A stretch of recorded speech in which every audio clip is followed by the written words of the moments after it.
At the top, an accident at a construction site just outside Buc Stadium has left one worker dead. At last report, Corpus Christi Fire Department crews were still working on recovering the body of that worker.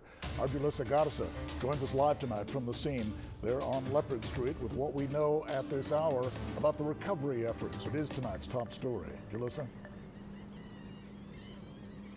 Yeah, Joe, we're here outside of Buc Stadium where crews are still on the scene after what Chief Rocha with the Corpus Christi Fire Department says was a horrible industrial accident that did leave one worker dead. We are told that the worker is a male and he was working on a project in a trench when the trench collapsed. The fire department has been working all afternoon on this recovery mission. Workers trying to stabilize the trench so that they can retrieve the body. They have been working nonstop, but so far, no luck.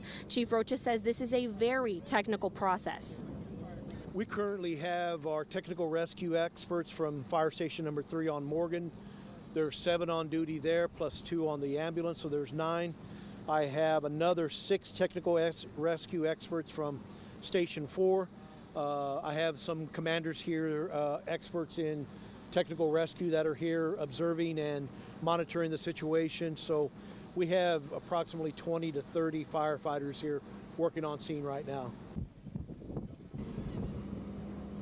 Chief Rocha believes the worker was killed instantly. The crews on scene are in body recovery mode. Again, firefighters have been working with engineers all afternoon to stabilize the trench. Someone from the medical examiner's office is on standby. We're told this project was not a city project, but a private contractor. Rocha also added that there will be a local, federal, and state investigation into this accident. Right now, as you can see, Leopard Street is closed. There's still no word as to when the street will reopen.